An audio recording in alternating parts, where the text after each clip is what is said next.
Yo quiero empezar esta mañana con una conferencia que se llama Construyendo una vida de oración, porque lo primero que nosotros tenemos que aprender es a eso, aprender a construir una vida de oración. Pero para construir una vida de oración hay un camino, hay un camino. Y como lo dije anteriormente, la oración no es para evangélicos, es para todo el mundo.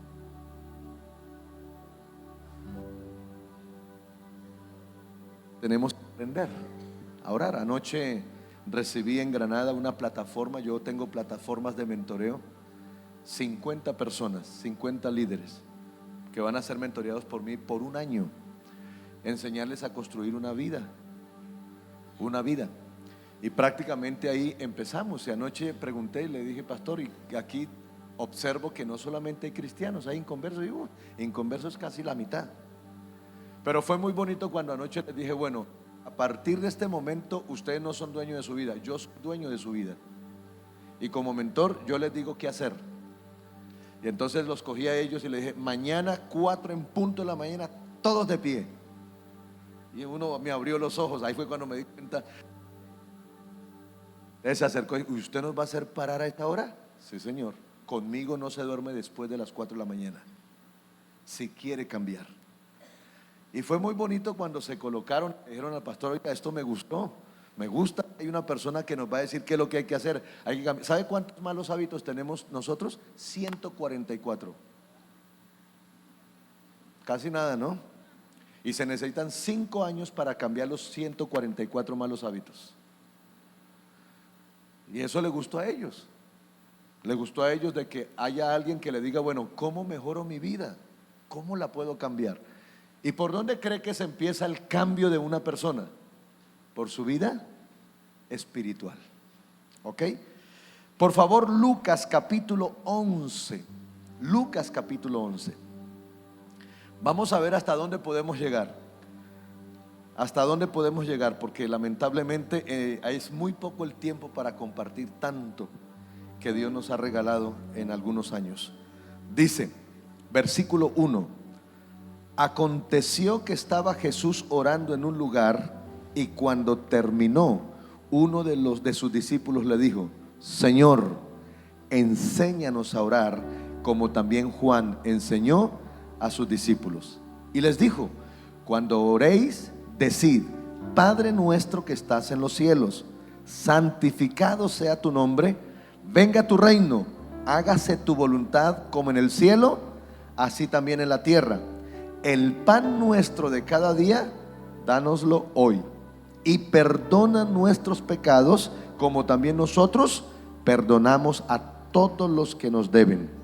Y no nos metas en tentación, mas líbranos del mal. Les dijo también: ¿quién de vosotros que tenga un amigo va a él a medianoche y le dice: amigo, préstame 3 panes, porque un amigo mío ha venido a mí de viaje y no tengo que ponerle delante? Y aquel, respondiendo desde adentro, le dice: no me molestes, la puerta ya está cerrada y mis niños están conmigo en cama, no puedo levantarme y dártelos. Os digo que aunque no se levante a dárselos por ser su amigo, sin embargo por su importunidad se levantará y le dará todo lo que necesite. Y yo os digo: pedid y se os dará, buscad y hallaréis, llamad y se os abrirá, porque todo aquel que pide recibe, y el que busca halla, y al que llama se le abrirá. ¿Qué padre de vosotros, si su hijo le pide pan, le dará una piedra? ¿O si pescado, en lugar de pescado, le dará una serpiente?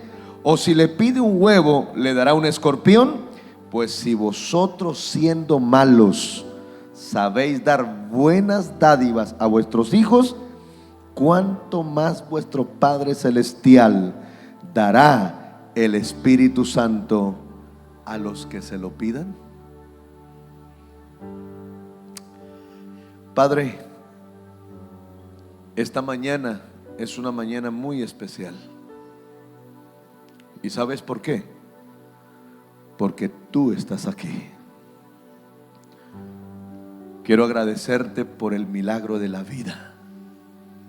Levantarnos de la cama es un milagro y suficiente razón para amarte, para adorarte y para pedirte perdón por todos nuestros pecados. Señor, esta era una cita que se daba para hoy y quiero pedirte que hagas lo que tú sabes hacer y que trabajes en cada corazón como tú sabes trabajar y que operes de acuerdo a la necesidad de cada uno. Te pido que nos orientes, que nos enseñes, que nos desafíes, que nos reveles tu palabra y que nos muestres la realidad de nuestra vida para poder empezar a enfocarnos en lo que tenemos que hacer. Delante de ti presento mi vida y te pido que la uses para que tú te glorifiques en este día maravilloso.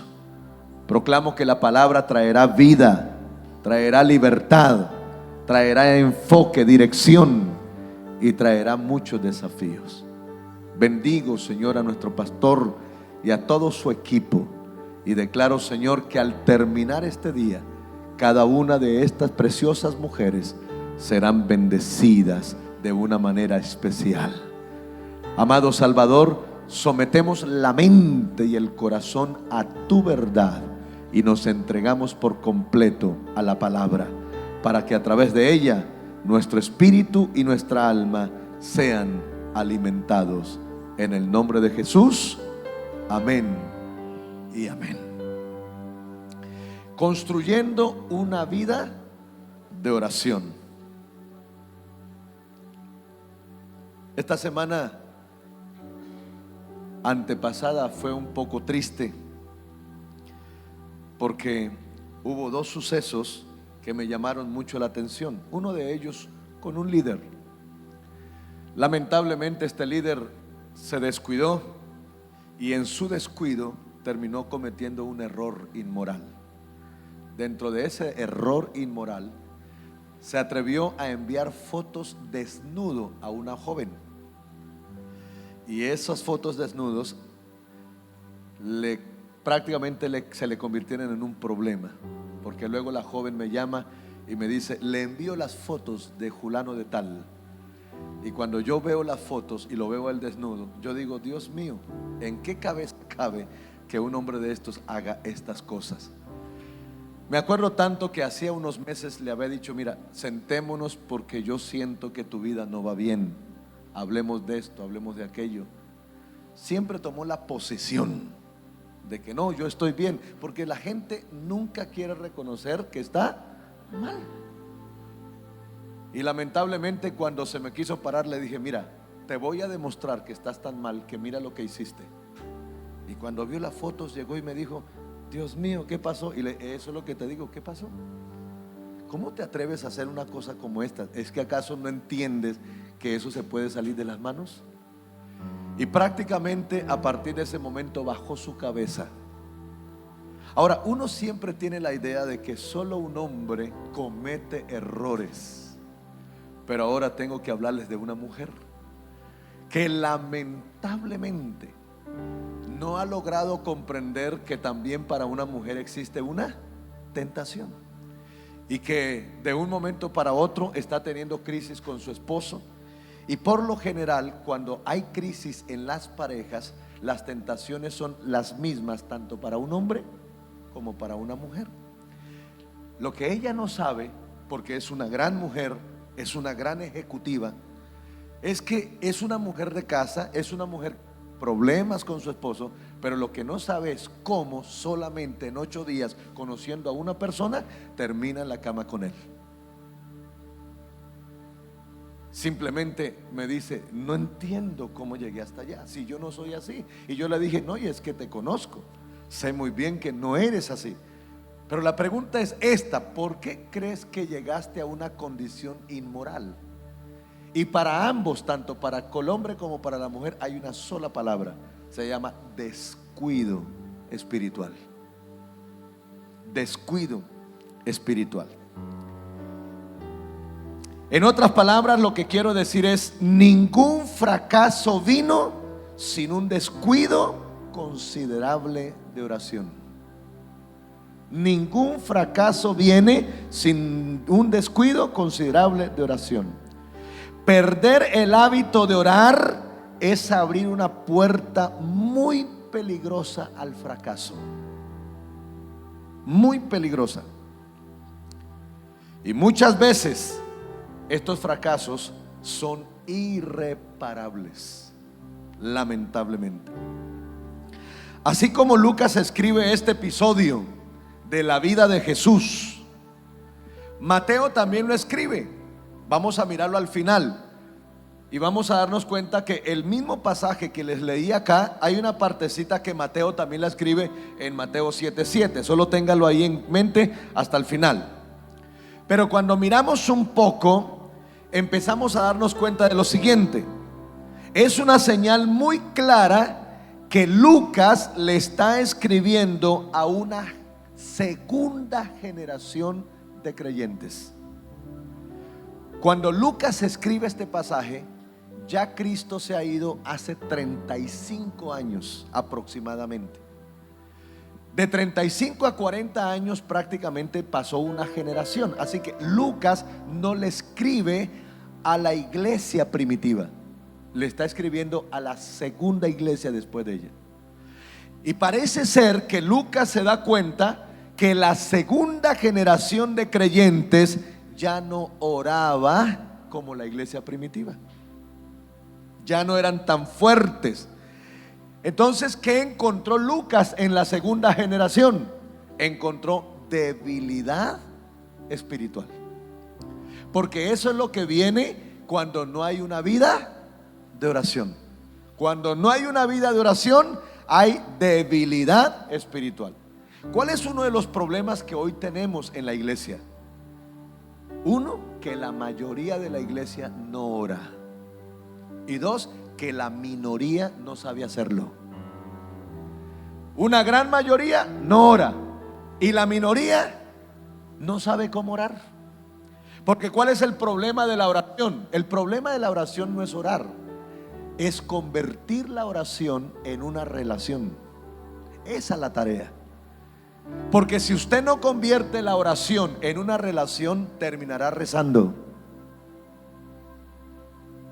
¿Aló? Si no logra llevar la oración a una relación, terminará rezando. ¿Qué es lo que se hace en este país? Rezar.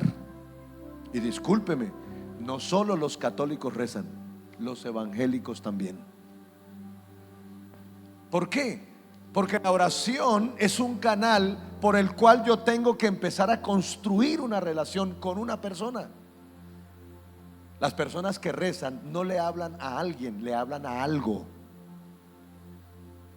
Y eso es lo que se hace en este país y en esta cultura. La gente siempre le está hablando a algo. Pero la oración no es para hablarle a algo, sino para hablarle a alguien. Así que necesito aprender a orar. Entonces Lucas considera que la debilidad de esta generación se debe a la falta de oración. Y el problema es este: cuando una generación no ora y se debilita tanto espiritualmente, ¿dónde se siente el efecto negativo? En la predicación. Así que la segunda generación ya no predicaba a Cristo. ¿Algún parecido? Estamos en ese tiempo. Lo que menos hace el creyente hoy es predicar a Cristo. Claro, ¿por qué no predico a Cristo hoy en día? Porque ya no tengo una experiencia con Él. Uno solo puede hablar de la persona que ama. ¿Sabe cómo se nos llama hoy? Somos la generación que no ama a Dios. Somos la generación que no ama a Dios. Entonces Lucas está observando que el reino se ve afectado porque es una generación que ya no ora. Ahora, debemos dejar en claro que cuando Mateo habla para una segunda generación, porque Mateo también escribe para una segunda generación, Mateo le escribe a creyentes judíos, pero Lucas le escribe a creyentes gentiles. Esa es la gran diferencia. Mateo habla a creyentes judíos, Lucas habla a creyentes gentiles. Y eso ya nos da un mensaje general. ¿Cuál es el mensaje general? La oración es para todo ser humano. Para todo ser humano, sin importar su raza, sin importar su estatus, sin importar su color, sin importar su nacionalidad, sin importar. Ahora, ¿cuál es el fin de buscar la presencia de Dios o de orar? ¿Cuál es el fin? Buscar la presencia de Dios y su reino. Ese es el fin de la oración. Mis amadas, el fin de la oración no es hacer grandes listas de peticiones. En eso es que la gente convirtió la oración. Grandes listas. Pareciera ser que vamos para el supermercado, ¿no? Y lamentablemente, aunque hay un permiso para pedir, en eso no consiste la oración. La oración tiene un efecto mucho más profundo. Ahora, solo hay uno que me puede guiar y que me puede enseñar a encontrar esa presencia y conservarla. Y eso es lo que yo quiero que miremos en el pasaje. ¿Cómo podemos construir una vida de oración? ¿Cómo construir una vida de oración que restaure y revolucione mi vida? Porque ¿de qué sirve que nosotros pasemos años orando si no somos capaces de transformar nada? Yo he tenido que sentarme con gente que me dice: no, yo llevo tantos años en la iglesia. Oiga, ¿y no se ha podido ganar a su marido? Su marido sigue siendo un borracho. Ah, pero no, discúlpeme, es una señal que usted no sabe orar. La oración tiene que tener un efecto sobrenatural.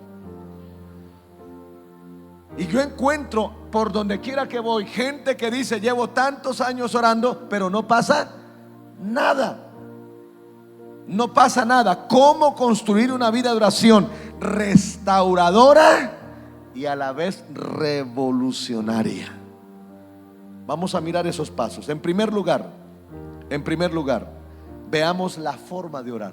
Versículo 1. Veamos la forma. ¿Qué es lo que el texto nos dice? Lo primero que el texto nos muestra es, y note lo que dice claramente el pasaje: aconteció que estaba Jesús, ¿qué? Orando. ¿Dónde? En un lugar. ¿En un qué? En un lugar. Note que prácticamente nos está hablando de un lugar. Mire lo importante que lo primero tenemos que aprender. ¿Por qué terminaron los discípulos pidiéndole a Jesús que les enseñara a orar? Si hay cosas más atractivas de Jesús. Por ejemplo, ¿por qué no le pidieron que les enseñara a resucitar muertos?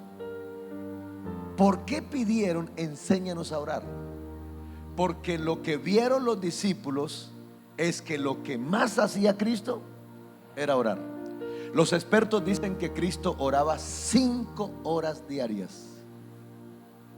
5 horas diarias. Y lógico, una persona que pasa bastante tiempo en la presencia de Dios, ¿qué obtiene? 2 cosas: autoridad y poder. Autoridad y poder. Y dice el pasaje que estaba en un lugar orando. Ahora, ¿cuál era ese lugar? ¿Cuál era ese lugar? No nos importa tanto cuál era ese lugar. Lo que sí podemos pensar es que en el lugar donde siempre Jesús oraba tenía algunas características. Número 1, era un lugar solitario. Jesús le gustaba estar con la gente, pero también le gustaba estar ¿qué? A solas con Dios. A solas con Dios. Y le fascinaba estar a solas con Dios. Ese lugar era un lugar ¿qué? Tranquilo. Porque si algo usted empieza a notar en la vida de oración de Cristo, es la siguiente: siempre que Él iba a buscar la presencia de Dios, buscaba que nadie lo interrumpiera. ¿Saben ustedes qué encuentro yo en Jesús? Que Jesucristo sabe respetar al Padre. Uno de nuestros problemas, ¿cuál es? Hay cuánta gente entra a orar a un cuarto y se lleva el celular. Y la demora, está orando y la demora es que suena el celular, ¿qué hace? Lo conté, eso es una falta de respeto.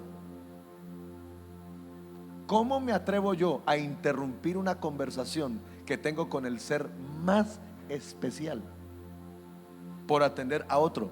Ah, es que era mi mamá. Puede ser la persona que usted más ame, pero nunca puede ser mejor que Dios. No nos atreveríamos a interrumpir una conversación con el gobernador, con el alcalde. Ah, pero sí nos atrevemos a interrumpir una conversación con el que nos dio la vida.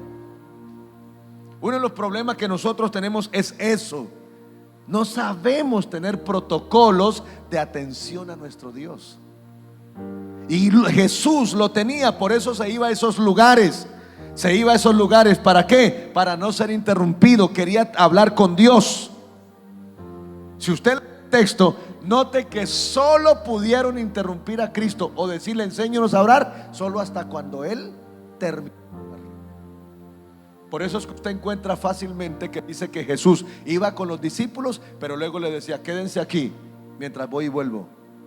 Ni siquiera los discípulos se lo llevó. ¿Por qué? Porque los discípulos para el tiempo de Cristo lo que menos sabían era orar. ¿Qué era lo que más sabían hacer? Dormir. Y la gente que le gusta dormir fácilmente interrumpe al que ora.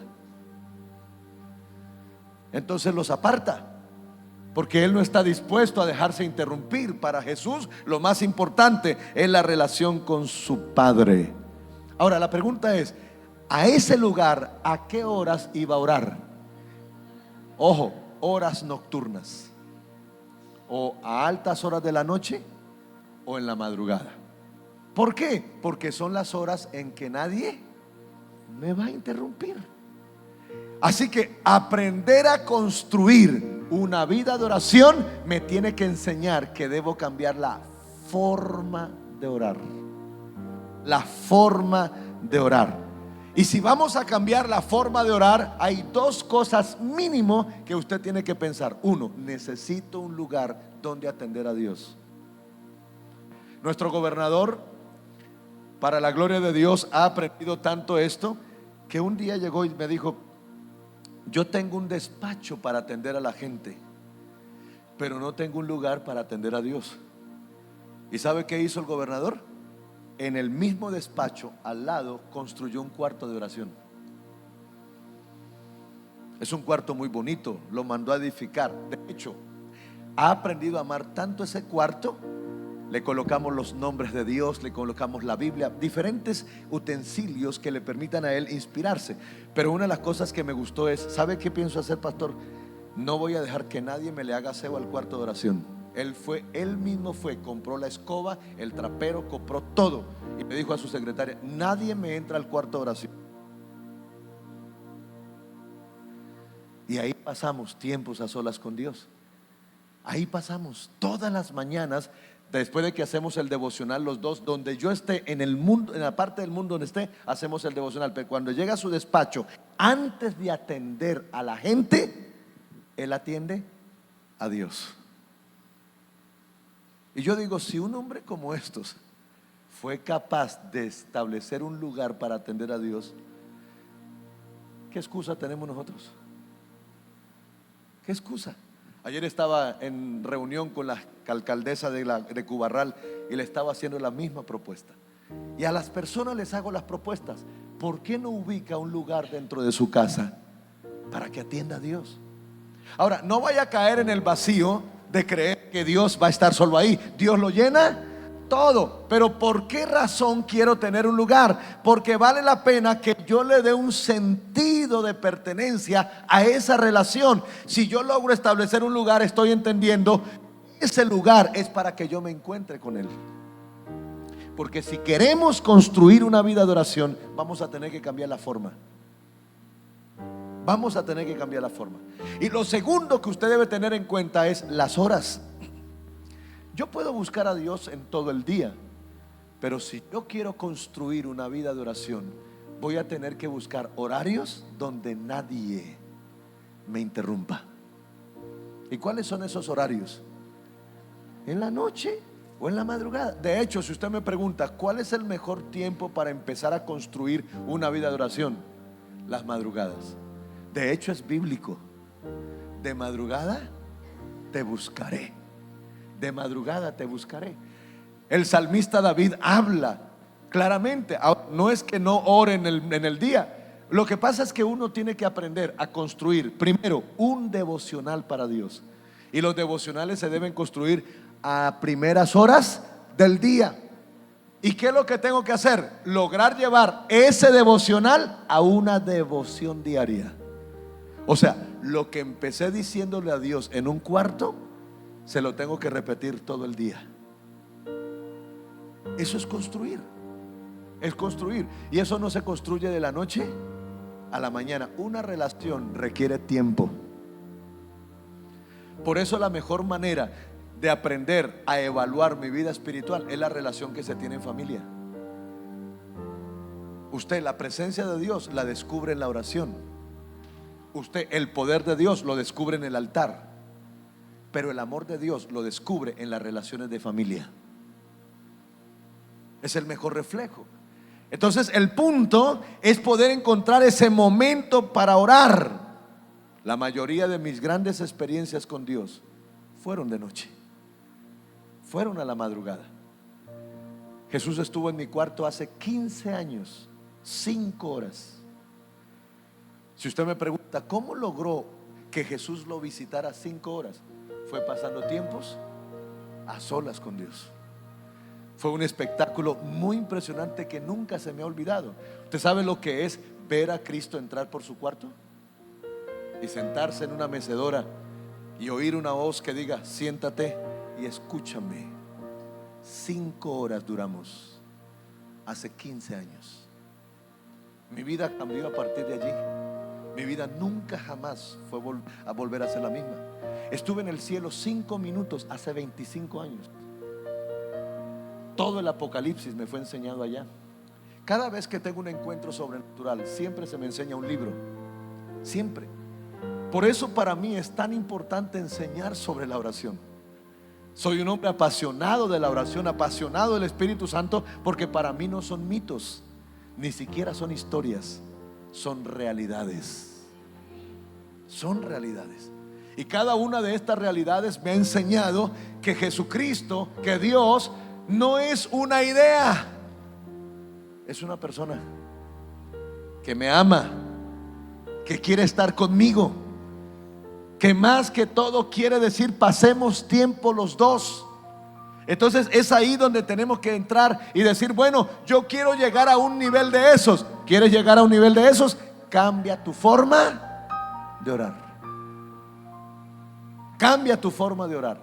Construye un espacio para Dios. Construye un tiempo para Dios. ¿Cuántos vieron la película Cuarto de Guerra?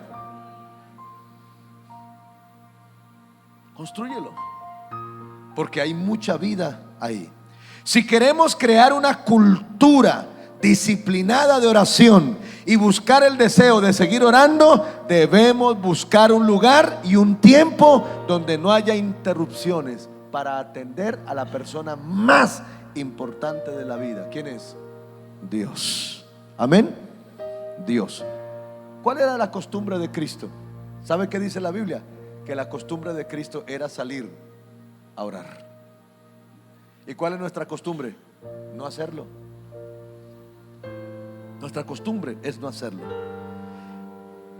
Ahora, si usted quiere aprender a construir una vida de oración, va a tener que aprender a acostarse más temprano.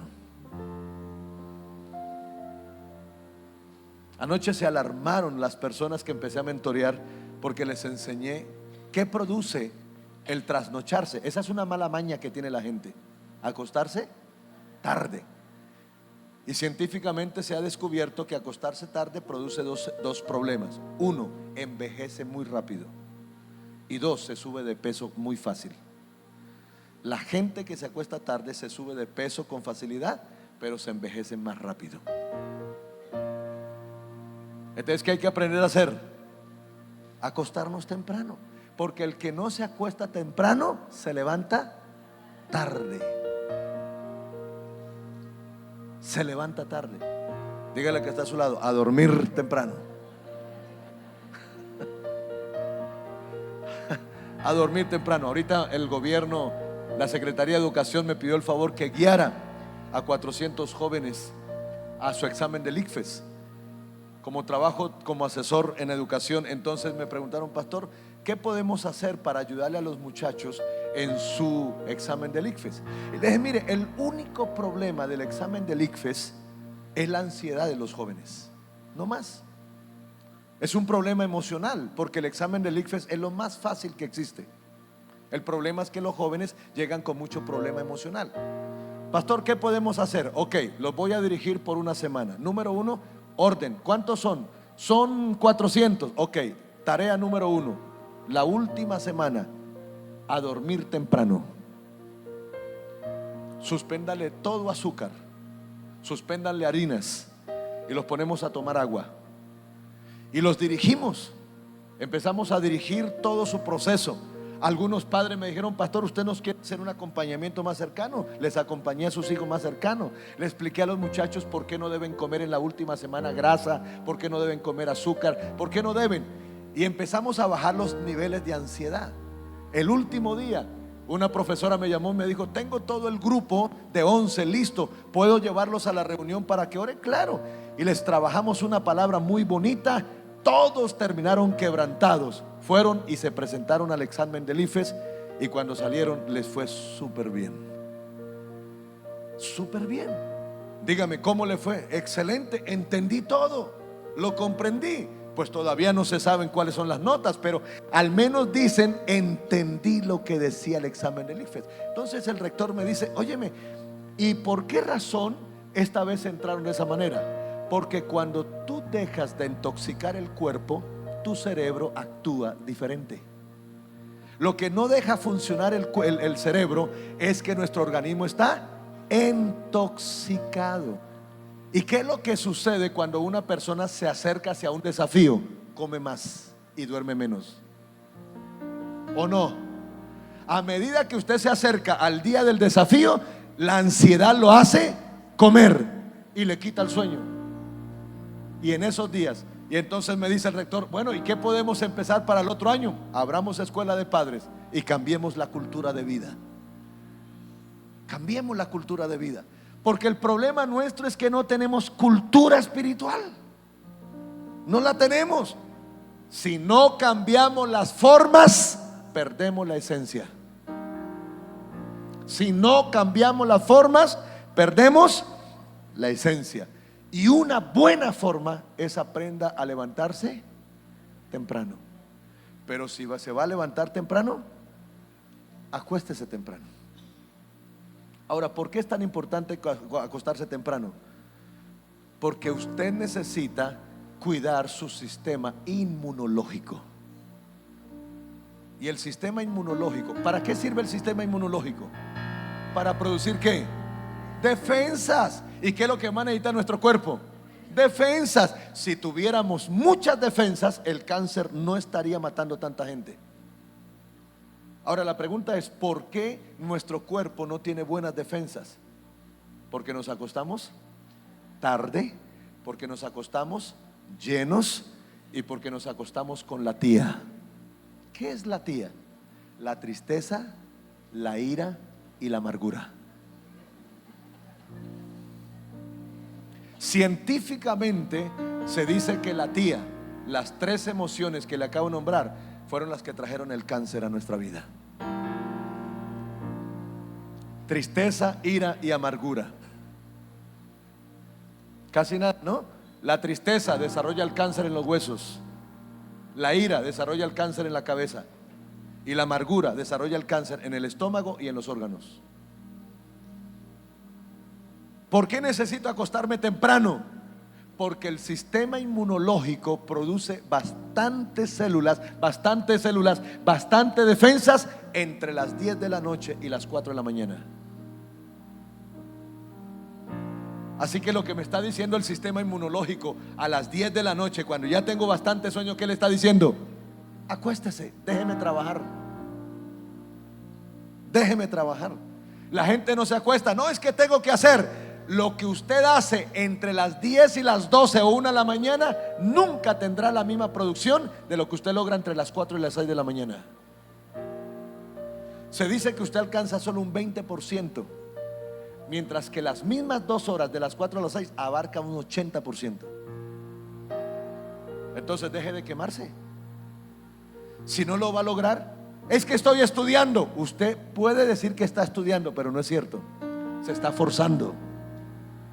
Es el momento en que menos aprende. Pero cambie la cultura y lo verá cómo mejora.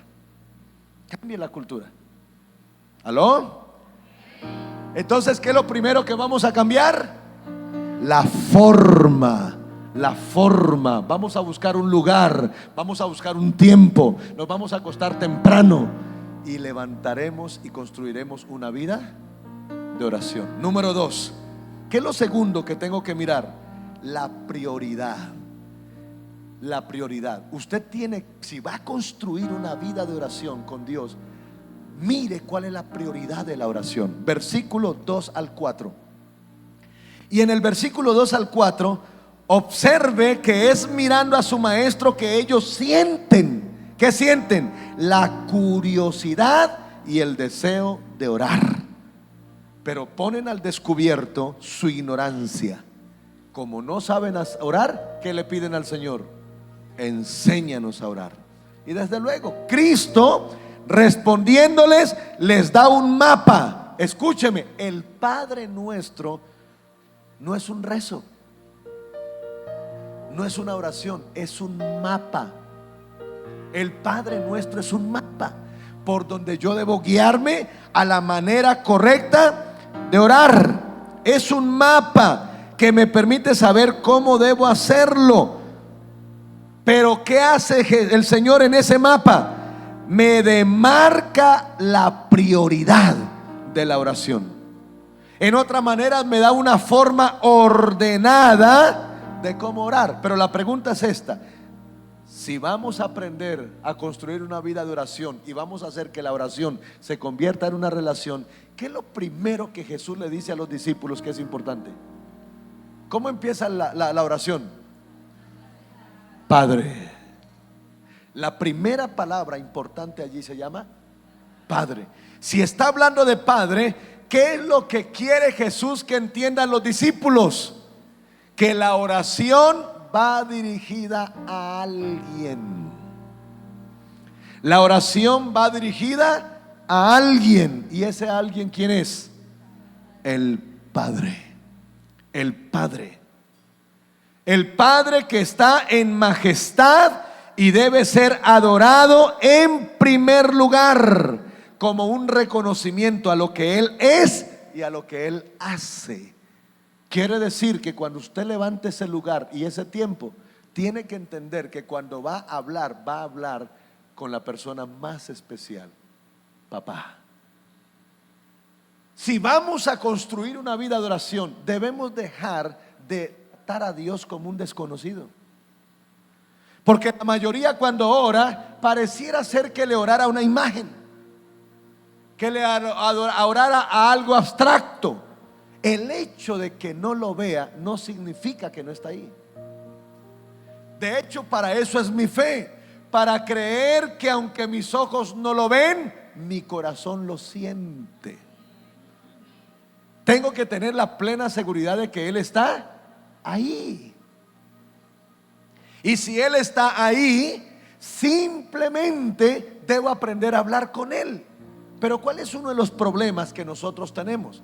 Que no logramos entender que lo que Cristo vino a restaurar aquí en la tierra fue la relación entre un padre y un hijo. ¿Y cuál es uno de los problemas que nosotros tenemos culturalmente? No tenemos buena relación con papá. Así que fácilmente nuestra falta de buena relación con papá nos afecta la vida espiritual. Siempre le digo a los hijos, en nuestra escuela tenemos una escuela para la familia. La primera se llama cómo llevar a un hombre inmoral a su carácter espiritual. Porque el problema de todo hombre es la inmoralidad. A la mujer, cómo hacer de una mujer ordinaria una dama de reino. Porque el problema de una mujer es que no sabe hablar. Y al de los hijos, ¿cómo corregir a mis padres sin faltarle al respeto? Porque un hijo sí puede hablar, pero tiene que aprender a hablarle a sus papás. Pero una de las cosas que le enseño mucho a los jóvenes es lo siguiente: no importa cuál sea tu relación con tu padre tiene lo que necesitas para que te vaya bien en la vida, que es la bendición. Así que un hijo nunca se debe salir de la casa hasta que llegue el tiempo de ser bendecido, porque hijo que se va en rebeldía será maldito toda la vida. Y bíblicamente no merece ni la comida de los cerdos el que se va en rebeldía. Eso es bíblico. Así de que estamos enseñando a esta generación: no importa cómo sea mi papá, ahí me quedo hasta que me bendiga. Ahí me quedo hasta que me bendiga. Es importante comprender. Algunos dicen: ay, pastor, pero usted supiera el papá que yo tengo. Y yo les digo y les respondo: pero usted supiera que yo no lo tuve. Crecí sin papá. Y eso duele más todavía. Tener que crecer en las calles, tener un padre a quien abrazar. Una de las grandes necesidades en mi vida fue que nunca tuve un padre. Por eso cuando el Señor vino a mi vida se me presentó como papá. Esa fue la revelación de Dios a mí. Cuando vine al Evangelio, se me reveló como padre. Claramente me dijo cuando estaba en el cielo, me dijo: yo seré el padre que nunca tuviste. Por eso adopté la presencia de Dios como un papá. Si usted supiera cómo pasamos nosotros a solas encerrados en el cuarto, porque es toda una conversación, es todo un diálogo, es todo un compartir. Es todo un compartir. Por eso le digo: cuando ustedes oren, ¿qué es lo primero que tienen que decir? Padre. O sea, identifiquen el momento que están hablando con el Ser Supremo, con la persona más especial, con la persona más maravillosa. Habla a todas las mujeres. Póngase usted a llorar frente a su marido. ¿Qué le dice si usted llora frente a su marido? Otra vez a berrear. Llórele usted a sus hijos. ¿Qué le va a decir? Ah, mamá, usted sí. Por eso yo siempre digo: nunca una mujer debe llorarle a ningún hombre. El único lugar donde debe llorar es en el altar del Padre, porque el Padre sabe tratar sus hijos. ¿Sabe por qué una mujer sufre tanto con su esposo? Porque lo puso en un pedestal que no se merece. Por eso la mujer tiene una enfermedad a los 34 años que se llama la enfermedad de la mediana vida. ¿Cuál es la crisis? Perdón, no es la enfermedad, sino la crisis emocional de la mediana vida. Descubrir que con el que se casó no es ningún príncipe azul. ¿Qué descubre a los 34 años? Que con el que se casó es alguien que se va a equivocar toda la vida. Y con eso tiene que aprender a vivir. Por eso una mujer no puede entregarle el corazón a su esposo, porque el corazón es un trono, y en el trono solo puede estar Cristo Jesús.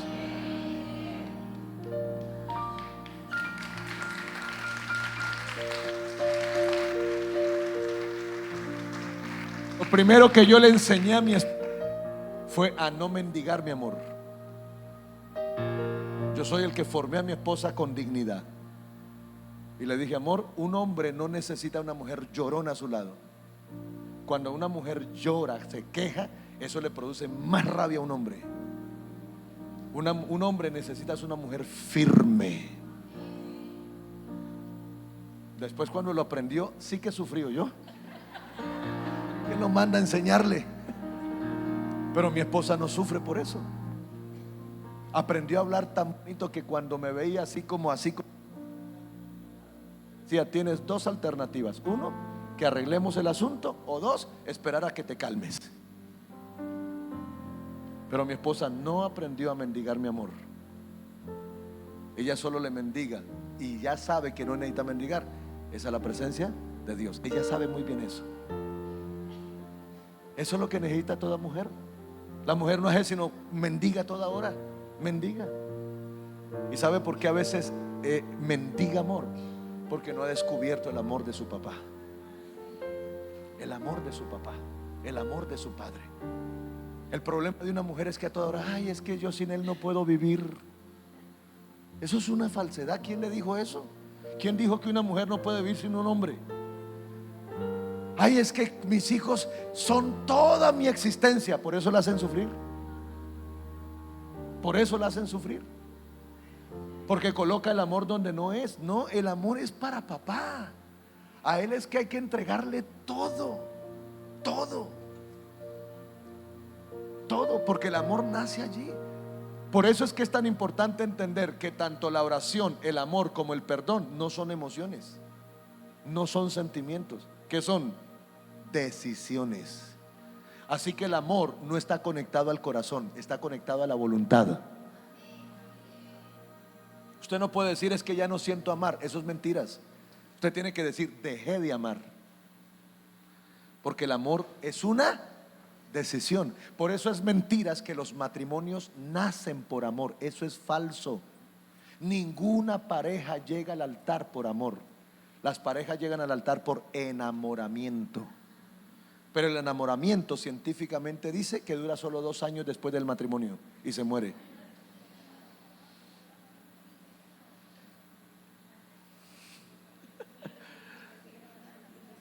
Y la pregunta es esta: ¿y si se muere a los 2 años, de qué vamos a vivir? ¿De qué se vive entonces en el matrimonio? De una decisión. ¿Cuál es la decisión? Se la voy a dejar bien en claro. Cuando una pareja llega al altar, esta es la decisión. Se juramentan este amor. ¿Y cuál es el amor? Tomo la decisión de unirme a ti y sufrir contigo hasta aprenderte a amar. Eso es matrimonio. El matrimonio es una escuela de sufrimiento que me enseña a amar. ¿Y cuándo dejo de sufrir? Cuando aprendo a amar. Para los solteras, ¿no? Aquí. Ya las casadas, aprenda a amar. Aprenda a amar. Entonces notemos que eso es lo mismo en la relación con Dios. ¿Usted cree que la relación con Dios es fácil? Una de las relaciones bien complicadas para un ser humano es la relación con Dios. No por causa de Dios, por causa de nosotros. Porque uno de los problemas que nosotros tenemos en la vida, ¿sabe cuál es? No quiero sufrir. Escúcheme, nunca descubrirás el amor si no sufres.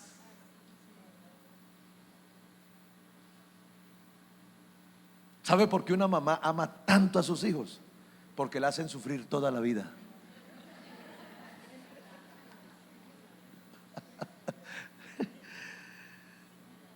Entonces la prioridad es esta: entender que cuando voy a construir una vida de oración, estoy hablando con mi Padre. Trate a Dios así y su vida de oración cambiará. Ahora, note que la prioridad en esa oración, uno, es adorarlo. Nosotros en los cultos nos gusta ¿qué? Cantarle a Dios. Y eso nos emocionamos. Pero hagamos una pregunta: lo que hacemos en un templo, ¿por qué no lo hacemos en un devocional? ¿Por qué la adoración o la exaltación solamente es en un templo? Si debería ser allá en ese lugar. Y de hecho, allá puede cantar, no importa que cante por fe. Aquí le exigen el fa, pero allá no. No importa si tu voz no es la más bonita, pero si le cantas con el corazón, el Señor se deleita. Porque lo primero que tenemos que aprender es a adorar a nuestro Dios. Lo segundo, ¿cuál es la tercera prioridad que encontramos allí? Note que antes de hacer peticiones, una petición prioritaria, ¿cuál es en la oración? Venga a nosotros tu reino. ¿Sabe cuál es la verdadera necesidad de toda nación? No es dinero, no es sanidad, es el reino de Dios. Así que nuestro clamor diario, ¿cuál debería ser? venga tu reino a mi vida, venga tu reino a mi casa, venga tu reino a mis hijos. Estaba en un ayuno y le terminé preguntando a Dios: Dios, ¿por qué hay tanta drogadicción en los hijos hoy en día? Y Dios me respondió inmediatamente: porque sus padres dejaron de orar por ellos. Ha sido muy doloroso. Me llaman todo el tiempo: pastor, conozco de su trabajo como mentor, mi hijo está en las drogas. Y estoy hablando de gente cristiana. Estoy acompañando padres cristianos que tienen sus hijos como en la homosexualidad, sus hijos en la drogadicción, en el satanismo. Y uno dice: ¿cómo es posible que un hijo de un creyente termine en ese mundo? Porque sus padres nunca oraron porque el reino de Dios viniera a ellos. ¿Sabe dónde me gané la conversión de mis dos hijos? Yo tengo dos varones, ambos son ingenieros, ambos son músicos y ambos trabajan conmigo. Los casé el año pasado. Pero ¿sabe cómo me gané la conversión de ellos? 90 noches orando por ellos, sin dormir. 3 meses.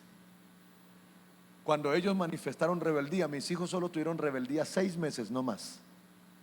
6 meses. Y fue una transición que no supe hacer entre la casa y la universidad. La universidad es un infierno y hay que preparar muy bien un hijo. Y ahí fue donde estuvo 6 meses. Pero cuando eso hablé con el Señor: Señor, ¿qué hacer? No me duermas 90 noches. Y a las 90 noches sucedieron 2 cosas extraordinarias. La primera, mis hijos se convirtieron. Aquí en Villavicencio les tenía una casa, y en esa casa experimentaron las obras del diablo. A esa casa los revolcaron los demonios, hicieron una cantidad de cosas. Pero en las 90 noches vino la conversión y fueron llenos del Espíritu Santo. Nunca jamás supe que fue rebeldía en ellos. ¿Dónde es que se gana uno las cosas? Orando. Yo me acuerdo tanto que mi hijo me llamaba y me decía: papá, ¿usted está orando? ¿Por qué? Porque todo me sale mal. Ellos aprendieron que cuando las cosas no les salían como era que su padre estaba orando. Deje de pelear con sus hijos, deje de discutir con su esposo, deje de alegar, póngase a orar, que lo que usted no es capaz de hacer, Dios tiene el poder de transformarlo. Dios tiene el poder de transformarlo. Amén. Entonces necesitamos entender qué es prioridad. Si hay una prioridad en su casa, no es comer, es que el reino esté en el corazón de su familia. Por eso Jesús lo dijo: no solo de pan vive el hombre. ¿De qué vive el hombre? De la palabra. De la palabra. Eso es lo que necesito. Yo no tengo hijos que se levantan a las 4 de la mañana a orar solamente por eso. Es porque ellos vieron a su padre orar toda la vida. Nunca vamos a ver un efecto si ellos no logran verlo en nosotros. La oración se tiene que convertir en algo visible en nuestra casa. Es ahí donde nosotros la ganamos ese proceso en el cual estamos trabajando. Por eso una de las oraciones prioritarias en cada devoción diaria es: Señor, trae tu reino a mi vida, trae tu reino a mi casa. Necesito que tu reino esté en el corazón de mi esposo, esté en el corazón de mis hijos. Porque entiéndeme una cosa: no eres tú, es Dios. ¿Sabía usted que el 98% de lo que una mujer le dice al esposo es cierto? Pero le pregunto: ¿por qué fracasa? ¿Por qué fracasa? Porque no le sabe hablar. ¿Cómo le habla la esposa al esposo? Como si fuera un hijo, regañándolo, cantaleteándole. ¿Usted le ha preguntado por qué se fue de la casa a temprana edad? ¿De la casa paterna? ¿Qué fue lo que sacó a un hijo, a su esposo, de la casa a temprana edad? La cantaleta a la mamá. Dígame, si no se aguantó la cantaleta a la mamá, ¿qué le hace pensar que se va a aguantar la suya?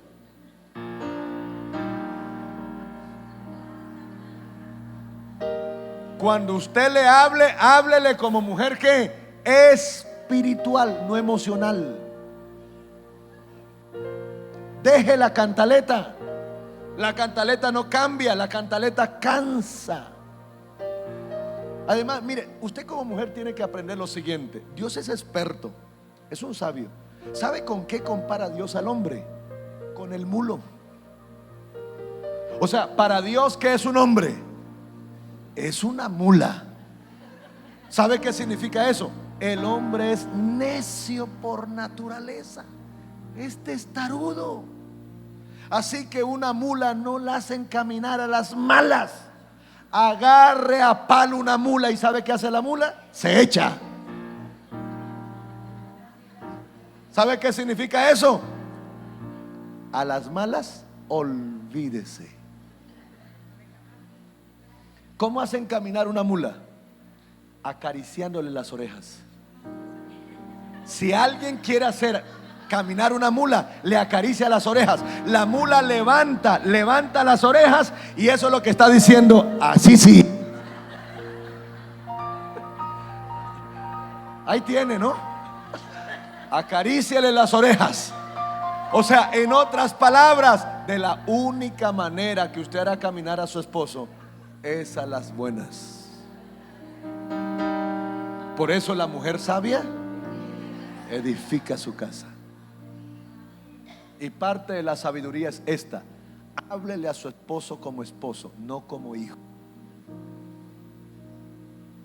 Y aprenda esto: al hombre se le dio la investidura de respeto. Y usted nunca puede decir es que no se la merece. No, señor, Dios nunca dejó el respeto sobre el hombre porque se la merece. Es como un reconocimiento a la imagen de Dios en él. Gánesela o no, una mujer tiene que respetarlo, porque un hombre que no se siente respetado no camina.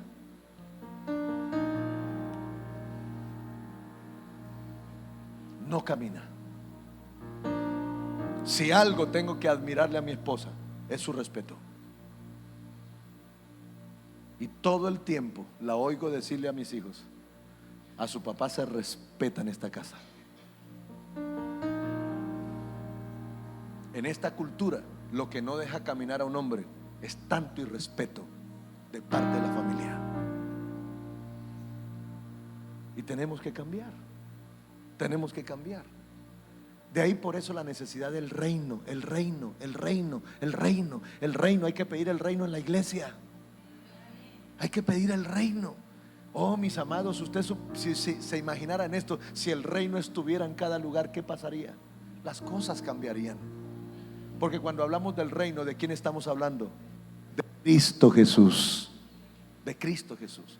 Pero note que la prioridad del reino nos permite, el Padre Nuestro también me da permiso de hacer peticiones. ¿Cuántas peticiones tiene el Padre Nuestro? Tiene 3. Las 3P. ¿Cuáles son las 3P? Primero, pida el pan. Segundo, pida el perdón. Y tercero, pida protección. Después de que usted lo adora, lo exalta, después de que traiga el reino, ahora ¿qué puede pedir? ¿Qué le dice Dios, el Señor Jesús? Ahora pidan para ustedes. Ya pasó la prioridad, ya adoraron a Dios, ya hablaron con el Padre, ahora pídanlo. ¿Qué pueden pedir? Pidan el pan, pidan el pan. Pero entienda esto: ¿cuál es el primer pan que debo pedir para mi casa? El de Jesús. Nosotros solo nos concentramos en llenar el estómago, pero el pan de Cristo lo llena todo.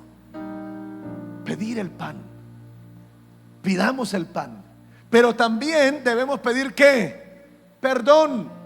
Todos los días debemos buscar, escúcheme esto: el arrepentimiento no es para los inconversos. El arrepentimiento es para los creyentes, para los líderes, para los pastores. Todo el mundo debe buscar el arrepentimiento diario. Y parte de eso es decirle: Señor, perdónanos. Pero escuche esto: el que quiere buscar el perdón de Dios tiene que descubrir si ya perdonó. Porque el que no puede perdonar a otro, el perdón. ¿Y qué más puede pedir según el Padre Nuestro? Protección. ¿Qué tenemos que pedirle al Señor? Guárdame del mal. Quiero decirle algo: el diablo le tiene unas ganas a usted, pero ganas es ganas. Todo el tiempo el diablo quiere provocar zancadilla en nosotros, quiere hacernos caer. Y la pregunta es: ¿qué es lo único que necesita el diablo para hacer caer a un cristiano? Una sola cosa: hablarle al oído, no más.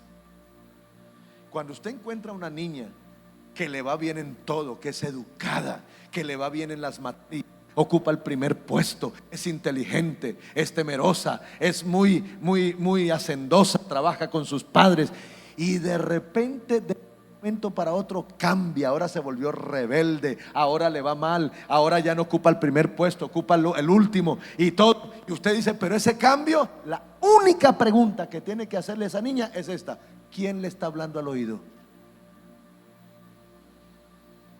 Porque el cambio del comportamiento tiene que ver porque ahora recibe información de otra persona.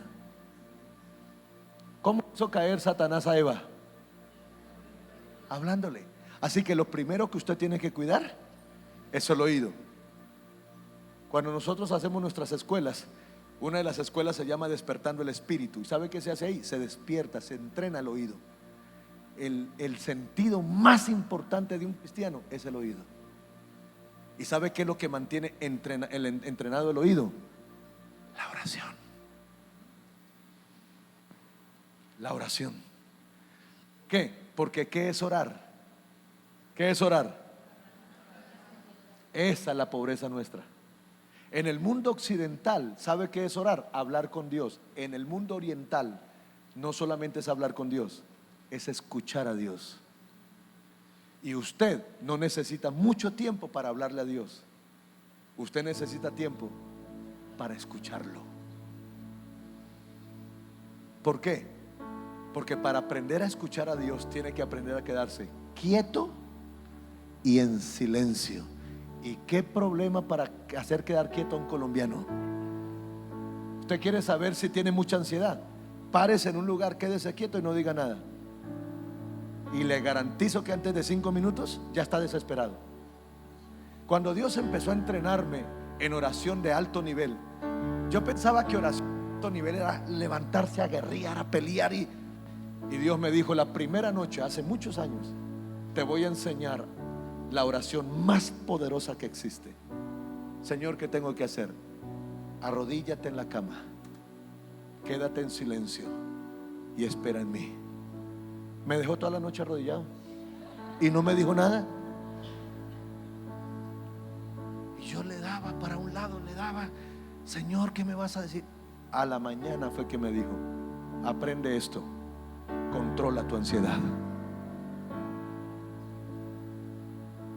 Y a la siguiente noche volví a arrodillarme, cerré mis ojos y empecé a adorarlo. Empecé a adorarlo. Empecé a adorarlo. Allá en mi mente, en mi corazón, no decía una palabra. A la tercera noche lo volví a hacer y empecé a controlar esa ansiedad, ese estrés. Empecé a controlar la impaciencia. Me empecé a volver una persona paciente, una persona de fe. Y una noche de esas el Señor me dijo: ya estás listo, nos vamos. Terminamos en una nación esa noche. Desde ese cuarto terminé viajando con el Señor esa noche. Y empezó a enseñarme cómo mi vida se trasladaba a otros lugares, a lugares de necesidad, lugares de oración, sin decir nada, palabra. Empecé a entender que ahí hay una conexión de espíritu a espíritu. La vida de un cristiano no se sostiene por lo que usted le dice a Dios, se sostiene por lo que Dios le dice a usted. Hay creyentes que dicen: Señor, ¿cuándo me vas a hablar? ¿Y qué dice Dios? Cuando se calle. Cállese, porque usted me deja hablar. ¿Cómo me va a oír si está hablando a toda hora? Y eso es lo que sabemos hacer. Nosotros tenemos un problema: sabemos hablar, pero no sabemos escuchar. Y necesitamos, por eso necesitamos decirle: Señor, guárdanos, guárdanos, protégenos, protégenos, protégenos.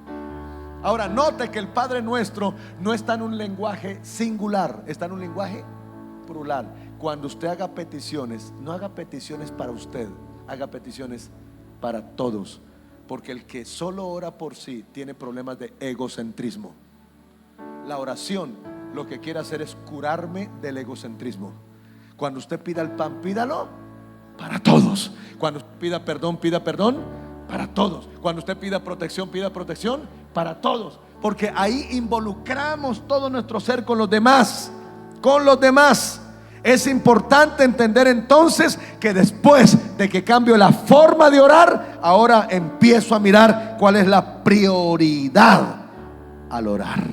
Ahora, ¿qué quiere Dios con el Padre Nuestro? ¿Qué quiere Dios con esta oración? Que dejemos la orfandad espiritual. Que dejemos la orfandad espiritual. Escúcheme, no importa que su papá terrenal no cumpla con su labor como padre, usted tiene un padre que nunca le fallará.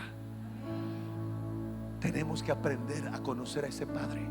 Lo primero que yo le enseñé a mis hijos desde pequeños: usted tiene un padre en la tierra que es ordinario, que se va a equivocar, que les va a fallar, pero ustedes tienen un padre que está en los cielos, que se va a revelar a su vida y les cambiará su futuro para siempre. Usted tiene que enseñarle que hay un padre que es perfecto, que hay un padre que tienen que conocer. Ese padre, ¿sabe a qué edad conoció Jesús a su padre? A los 12 años de edad. ¿Qué dijo a los 12 años de edad? En los negocios de mi padre me es necesario estar. Qué lindo, con 12 añitos. Hijo que a los 12 años no descubra su destino, a los 16 se irá de la iglesia. Estadísticamente, uno no puede perder el tiempo. Por eso una de las tareas importantes en la escuela dominical es que antes de que cumpla los 12 años, todo niño debe conocer a Cristo Jesús, porque solo en Cristo conozco mi destino. Note lo que dijo: en los negocios de ¿qué? ¿Qué descubrió Jesús a los 12 años? Que tenía un papá celestial.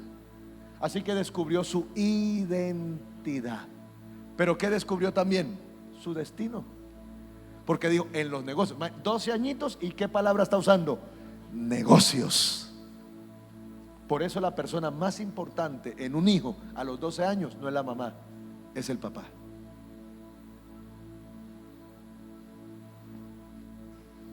Usted puede notar esto. Las mamás, muchas madres crían a sus hijos solas, y los niños preguntan por sus padres. ¿Sabe cuándo empieza un niño de estos a preguntar por su papá? Cuando está entre los 11 y los 12 años. Mamá, ¿y mi papá? ¿Por qué?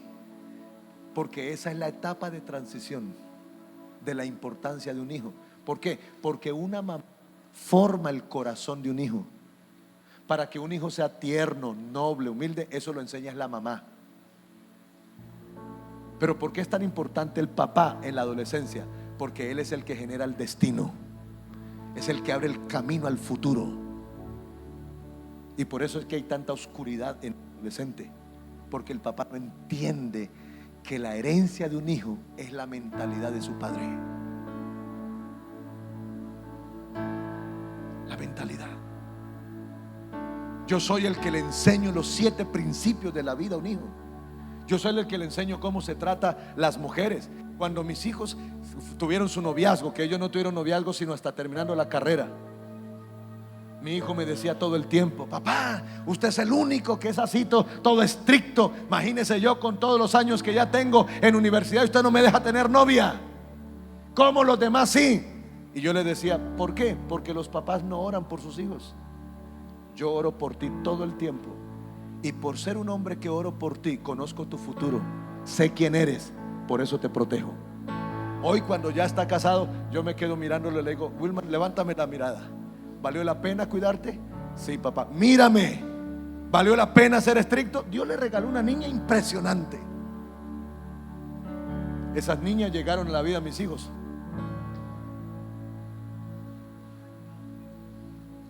En oración. Porque si yo soy el responsable del destino de mis hijos, si yo soy la herencia de ellos, yo tengo que proteger la vida de ellos. No lo entendían, pero lo entendieron. Y los tomé a los dos, les dije: ¿ustedes quieren mujer virgen? Sí, papá. Llegan vírgenes al altar. Y me di a la tarea de que llegaran vírgenes al altar. El problema es que hoy en día la educación de un hijo, los padres se la dejaron al plantel educativo. ¿Quién le dijo que un plantel educativo forma un hijo? Eso es mentiras. La formación es de papá y de mamá. La mamá forma la vida emocional de un hijo y el papá forma la vida espiritual de un hijo. Por eso en la adolescencia el padre debe tomar tiempo para sus hijos, porque ellos son los que le dan luz. El problema es que la oscuridad, perdón, el problema es que la falta de identidad en un hijo adolescente equivale a la oscuridad espiritual de un padre. Si un hijo no sabe para dónde va, su papá menos. ¿Cree que necesitamos orar? ¿Cree que necesitamos orar? Construir una de las oraciones por las que usted tiene que enfocarse: Señor, venga tu reino a mi esposo. Venga tu reino al corazón de él. Venga tu reino. Deje de quejarse. Deje de andar diciendo: es que mi marido es borracho. ¿Sabe por qué es borracho? Porque usted lo repite todos los días. No lo repita más, ya lo es. Nunca se concentre en lo malo que hace su esposo. Concéntrese en lo que usted quiere ver en él. Y suelte la palabra. Declare la palabra. Declare la palabra. Que tarde que temprano la palabra hará efecto en su corazón. Amén. Efecto. Número 1, forma de orar. Número 2, prioridad al orar. Número 3, el tiempo para orar. Si vamos a cambiar la forma de orar, si vamos a construir una vida de oración, vamos a tener que entender eso. Hay cambios en su vida y en su casa que nunca van a llegar con oraciones de 5 minutos. ¿Sabe cuánto nos costó con mi esposa el clamor para que nuestro hijo volviera a la vida? 3 horas y media. Nuestro hijo sufrió un accidente, su cerebro quedó partido en 4 partes. 3 veces tuvieron que revivirlo, lo tuvimos que sostener en oración. 3 horas y media. 3 horas y media. A las 6 de la tarde falleció. 1 hora tirado en el piso, reclamándolo. Y a las 7 de la noche volvió. Se estabilizó. Me acuerdo tanto que cuando supimos el accidente, yo estaba predicando, estaba hablando del Espíritu Santo, y a las 11 de la mañana empecé a llorar sin saber por qué. Dejé de predicar. El pastor se acercó y me dijo: ¿por qué llora, pastor? ¿Por qué dejó de predicar? Pastor, no entiendo. Solo sé que debo orar. Hablaba. Y de repente le dije: pastor, no se preocupe, que yo he aprendido que lo que mi mente no entiende, mi espíritu lo interpreta. Duré 1 hora. Más tarde supe que esa era la hora del accidente. Así de que intercedí en el espíritu. Cuando terminamos, mi esposa me dice: Cristian no llama. Y nuestro hijo llama todo el tiempo. Por 3 horas no supimos nada. Pero de repente, a las 3 horas y media, llamé a la agencia otra vez y le dije: mire, si ustedes me están ocultando algo, los voy a denunciar.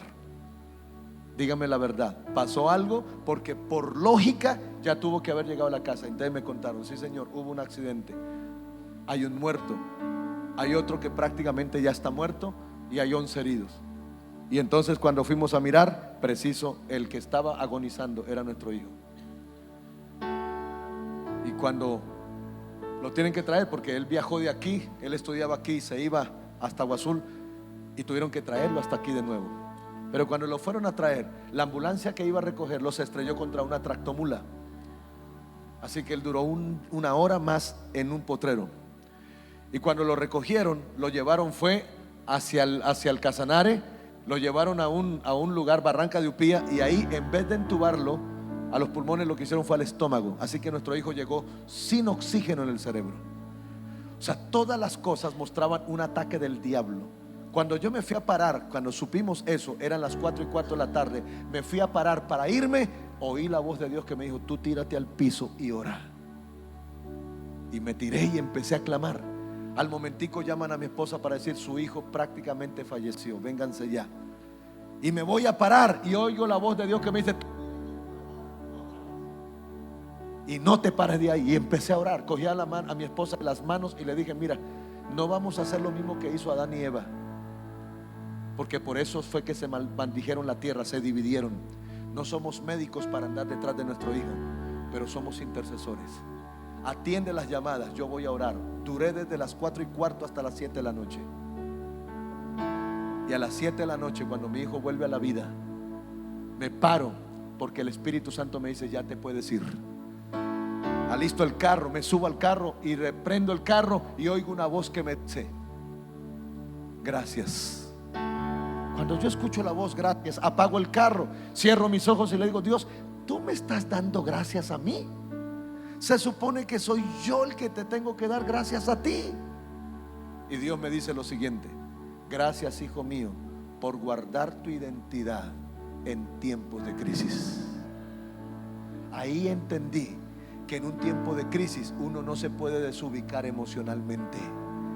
Todo el mundo grita, todo el mundo corre, auxilio, y hacen todo. ¿Usted no se da cuenta que en una situación todo el mundo se desubica? Pero ¿quién se tira al piso a orar? Por eso se muere la gente. A las 6 de la tarde mi hijo llamó y estaba llorando: papá, mi hermano se murió. Llorando. Que le he enseñado que las lágrimas legalizan la muerte. Nunca se debe llorar por un moribundo, porque más rápido lo mata. Porque las lágrimas le bajan las defensas a los enfermos. No, Señor, lo que necesita un moribundo es la oración, porque la oración legaliza la vida. Sécate las lágrimas y levántate a orar. Y duramos 1 hora orando y nuestro hijo volvió a la vida. Por eso a la gente no se le puede permitir a visitar enfermos. Hay gente que a la demora llega a visitar a un enfermo y de una vez lo mata. Lo mata de una vez porque llega como llorando. Un enfermo necesita es vida, no lágrimas. No lágrimas. Inmediatamente me empecé a dar cuenta que uno tiene que aprender a tener tiempo para orar. La pregunta es: ¿cuál es el tiempo para orar? Y miren el versículo 5 al 8. De manera magistral, el maestro, con una ilustración, explica la importancia de la oración y le da realce a la perseverancia de la misma. A la perseverancia, dejando ver hasta cuándo se debe orar. ¿Hasta cuándo se debe orar? ¿Y qué es lo que empieza a compartir? Una historia, ¿no es cierto? Es una ilustración. Habla de una persona que le llegó una visita. Y si son de esas visitas que les gusta llegar siempre a la hora de ¿qué?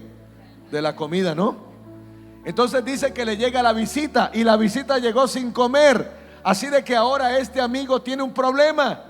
¿Y cuál es el problema? No tiene que ponerle en la mesa.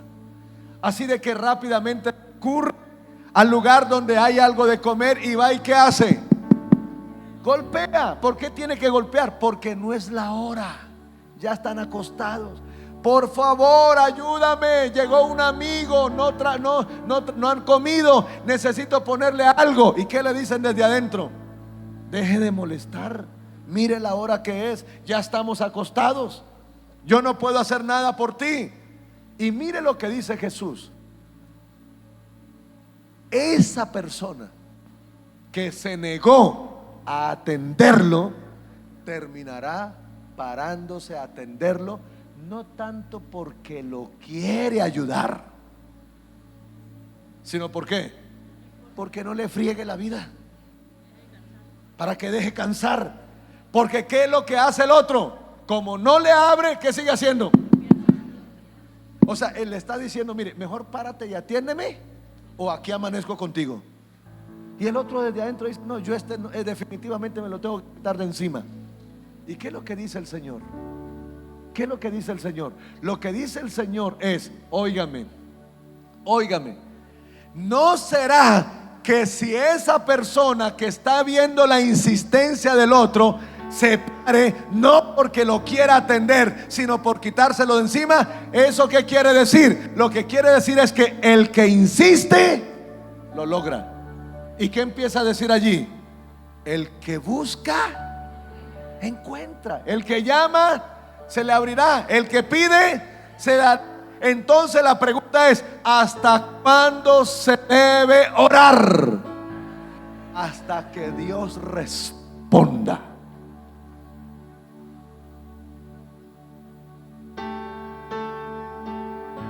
¿Hasta cuándo se debe orar?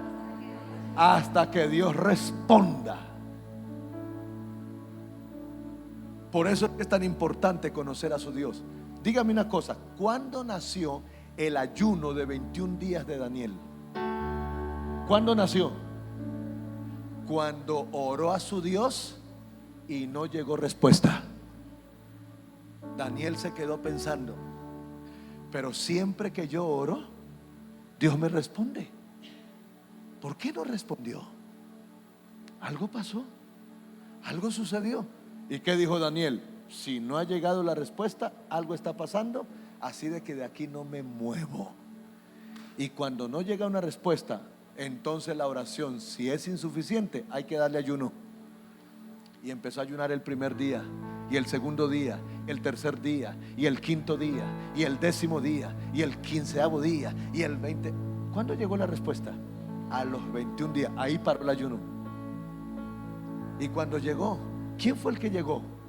El ángel Miguel. ¿Y qué le dijo Miguel? Oh, Danielito, desde el primer día que te propusiste hablar con Dios y pedirle, Dios te envió la respuesta. ¿Sabe qué me enseña eso? Que cuando uno ora, Dios sí responde. ¿Sabe cuál es el problema? Que no somos.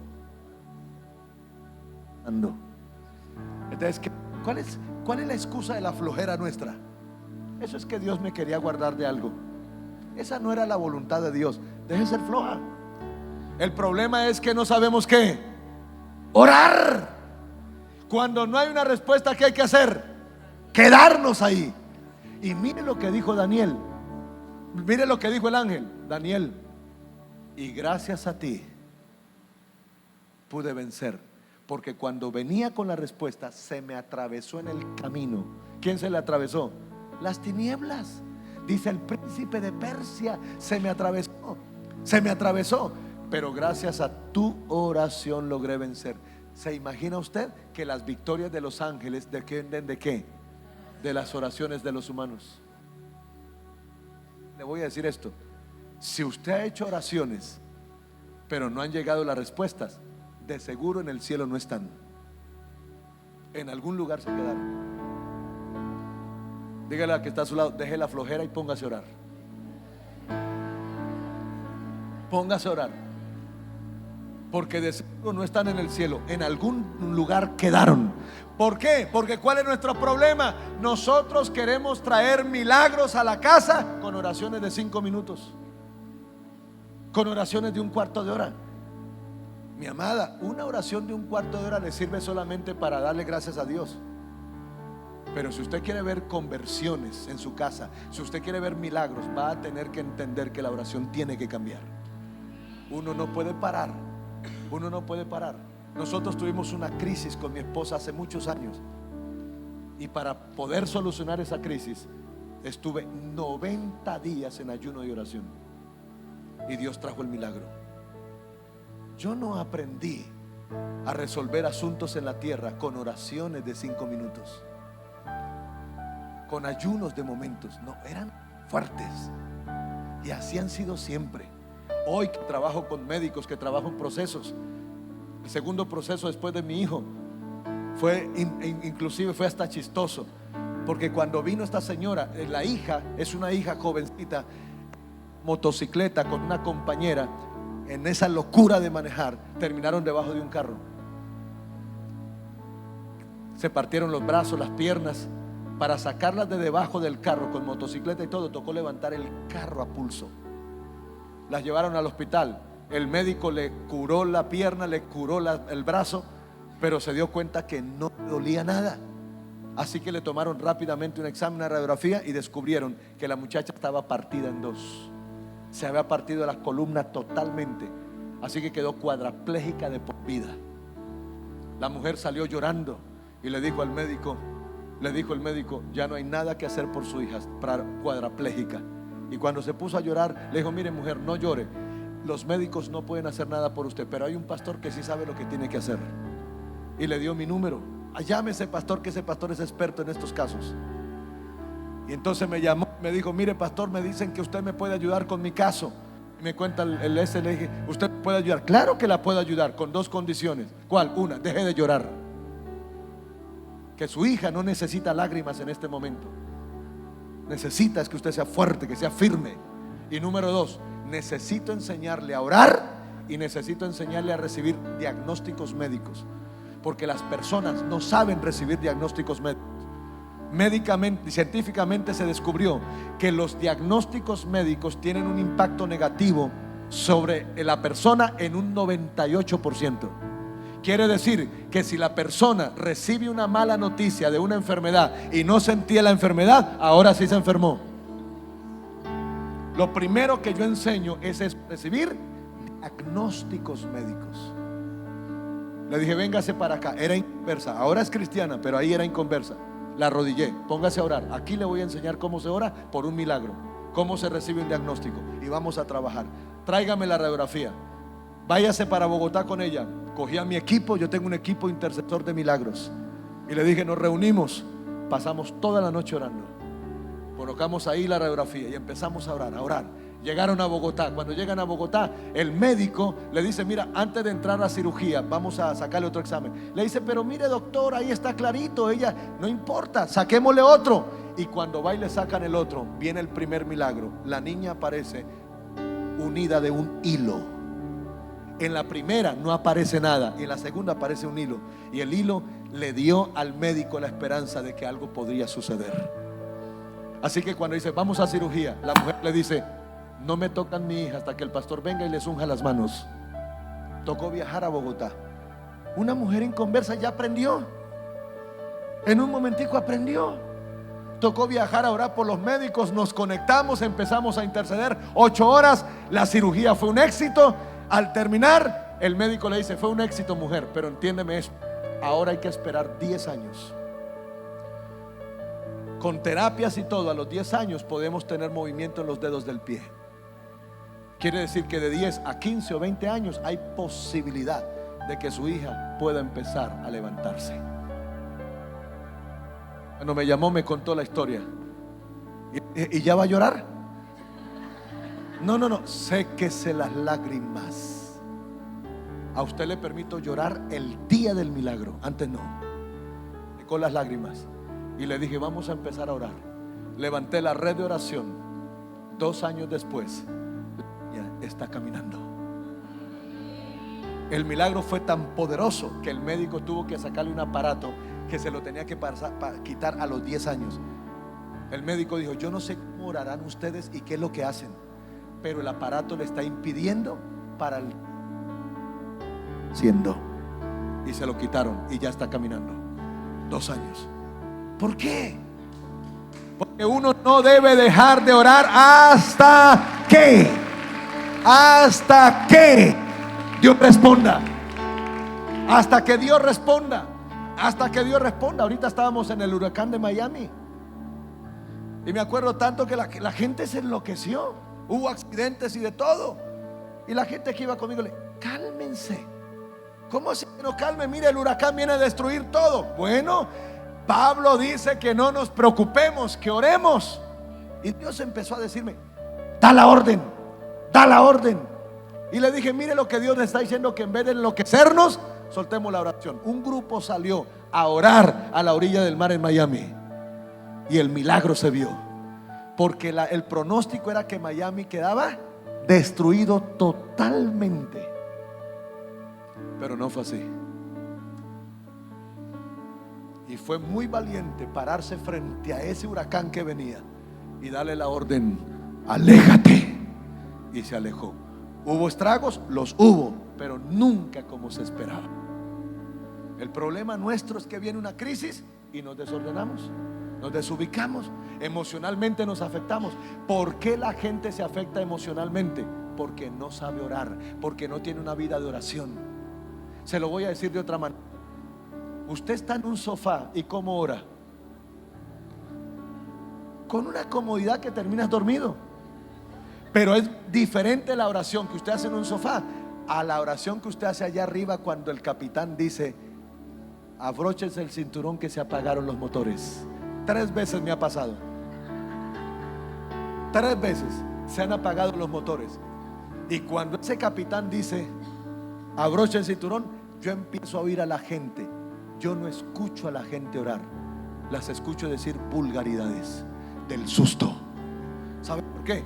Porque de la abundancia del corazón habla la boca.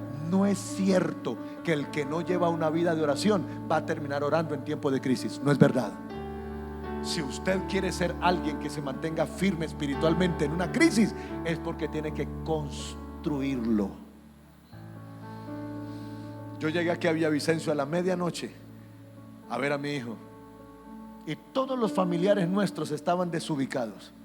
Todos pensando: ¿y ahora cómo los vamos a ayudar? ¿Qué hacemos con ellos? Esa gente debe venir destruida. Cuando nos bajamos del carro con mi esposa tomados de la mano, ellos se quedaron mirando: ¿y ustedes qué les pasa? ¿Por qué están como muriéndose? ¿Están peor que mi hijo? No, pues ahora estamos es peor. Ustedes vienen campantes como si no tuvieran un hijo muriéndose ahí. Y le dije: dígame una cosa, ¿qué tiene que hacer un padre y una madre que tiene un hijo que se está muriendo? ¿Desubicarse para que se muera más rápido? Y me quedé mirándose y le dije: aprendan esto.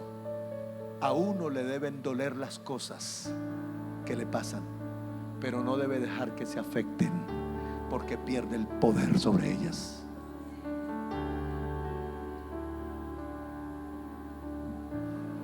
Me tocó orar por ellos. Aprenda eso.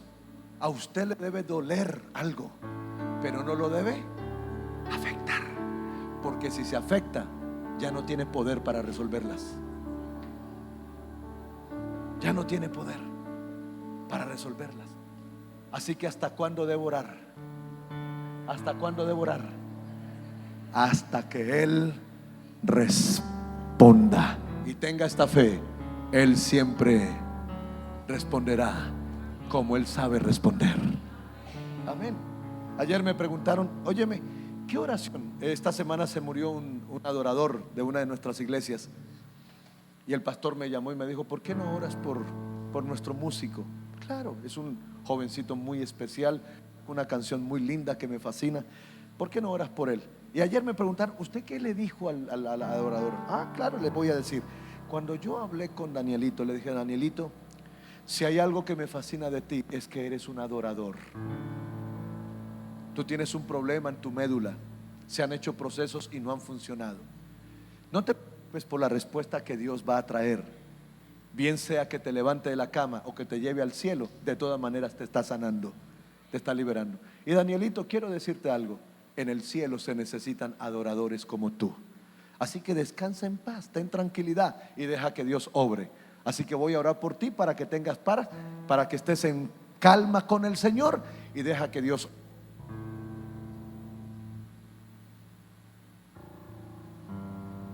¿Quiere que ore por usted? ¿Por qué? ¿Por qué? Porque si algo tiene que aprender alguien que aprende a orar, es esto: nunca creas que le vas a torcer el brazo a Dios. Tú oras de acuerdo a su voluntad, no la tuya. No la tuya. Y eso lo aprendes hablando con Él. Cuando tú entiendes, yo siempre le pregunto: Señor, ¿qué vas a hacer con esta persona? ¿La vas a levantar o te la vas a llevar? Porque no se puede levantar falsas expectativas sobre las personas. Uno no puede jugar con los sentimientos de las personas. Y cuando Dios me dice: me la voy a llevar, yo no tengo por qué ponerme de otra manera. Es lo que Dios diga. De todas maneras, por la una o por la otra, siempre ganaremos. Porque para los que están en Cristo, todas las cosas que, y es una ganancia aún la muerte. Amén. Es una ganancia. Pero aprenda esto: ¿quiere traer milagros a la tierra? ¿Quiere traer milagros a su casa? Aprenda que la oración nunca se para hasta que la respuesta llegue. Da gloria a Dios por eso. Y quiero terminar llevándolos a la fuente de la oración. Si vamos a construir una vida de oración, primero hay que aprender ¿qué? a cambiar la forma. Hay que conocer la prioridad, cómo hacerlo. Hay que entender que se ora hasta que Dios responda. Eso se llama oración perseverante, oración empecinada. No paro, no paro, no paro hasta que Dios responda. Pero número 4, para aprender a llevar esta oración a una construcción con Dios, hay que ir a la fuente de la oración. Versículos 9 al 13. Ahora sí les comparo los dos textos. Note que este texto dice claramente, ¿qué es lo que dice? Buscad, pedid y se os dará. Buscad y hallaréis. Llamad y se os abrirá. ¿Y qué sigue diciendo? Porque si vosotros, siendo malos, note lo que dice. Pregunto, Mateo 7:7 ¿dice lo mismo? Claro que dice lo mismo. Si me colocan Mateo 7:7, le pido el favor para que compare que Mateo 7:7 dice exactamente lo mismo. O sea, lo mismo que dice Mateo lo está diciendo Lucas. Solamente hay una diferencia, una sola. ¿Qué dice Mateo?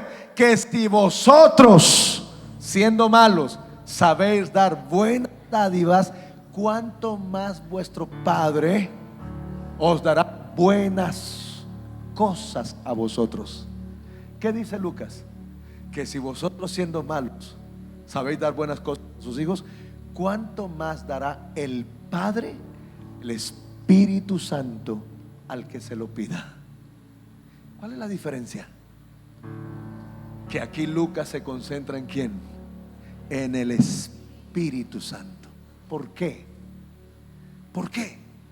Porque aunque Mateo tiene la idea de hablarle a su generación sobre la oración, Lucas quiere decirle a su generación lo siguiente: ¿sabe por qué ustedes perdieron la oración?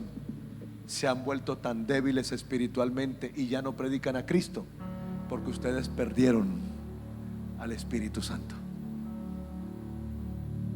Entonces yo pregunto, ¿cuál es la fuente verdadera de una construcción de la oración? La presencia del Espíritu Santo. En otras palabras, si usted me pregunta a mí, pastor, entonces, ¿cuál es la primera oración que yo tengo que empezar a hacer para aprender a construir una vida de oración? La primera oración es: Señor, lléname de tu Santo Espíritu. Espíritu Santo, enséñame a orar. Enséñame a encontrarme con mi Dios, con mi Señor. ¿Por qué el Espíritu Santo? Porque el Espíritu Santo es el único que conoce ¿a quién? A Dios. Y el único que lo conoce a Él es el único que me lo puede revelar. El único que te conoce a ti. ¿Sabías tú que no es tu esposo? ¿Quién es el único que te conoce tal como eres? Tu espíritu. Tu espíritu. Así de que si vamos a construir una vida de oración con nuestro Padre, que tenemos que clamar es al Espíritu Santo. ¿Quién es la fuente de la oración entonces? Él. Es a Él al que tenemos que venir. Es a Él al que tenemos que pedir. Es a Él al que tenemos que exaltar. Es a Él al que tenemos que rogar. Y tenemos que decirle: Señor, por favor, si vamos a empezar a cambiar, a transformar nuestra vida de oración, vamos a tener que empezar por conocer al Espíritu Santo. Y les voy a hablar solo un minuto del Espíritu Santo. El Espíritu Santo es lo más bello. El Espíritu Santo es lo más hermoso. Sin el Espíritu Santo no hay vida cristiana. Sin el Espíritu Santo jamás conocerás a Cristo. Sin el Espíritu Santo jamás podrás vivir para Dios. Sin el Espíritu Santo jamás lograrás un milagro. Con esto quiero decirte: sin el Espíritu Santo jamás tendrás relación con el reino de Dios. Él es la persona importante. Él es la persona, Él es la fuente. Él es la fuente. Por eso fue que Jesús lo dijo: el que tenga sed, venga a mí y beba. y de su interior correrán ríos de agua viva. ¿A quién se estaba refiriendo? Al Espíritu Santo. ¿Sabe qué le está pasando a esta generación? ¿Sabe por qué esta generación no ora? Primero, porque abandonó la palabra. ¿Y sabe por qué los cristianos de hoy están abandonando la palabra? Porque ya no viven en el Espíritu Santo. Las iglesias están perdiendo al Espíritu Santo.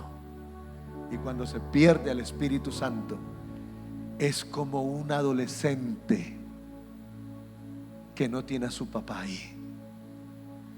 ¿Cómo vive un cristiano sin el Espíritu Santo? Igual de confundido a un adolescente.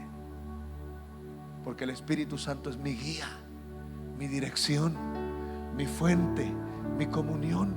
Así como un adolescente necesita a su papá a gritos, así necesita el creyente de hoy al Espíritu Santo. Al Espíritu Santo. Y yo quiero invitarla a que empiece a construir esa vida de oración hoy. Le voy a decir por qué. Porque el tiempo está terminando. Yo estuve en Corea el año pasado. Hago parte del Comité Mundial de Oración. En Corea duraron 150 días en oración, 5 meses sin parar, un día. Y a los 5 meses el Espíritu Santo le habló a los coreanos y les dijo: en el 2020 viene un desastre mundial, ninguna nación se salvará. Un mega terremoto sacudirá toda la tierra. La estadística que están: 47 millones de muertos en el 2020 por ese terremoto. El mayor desastre, América. El país más afectado, Colombia.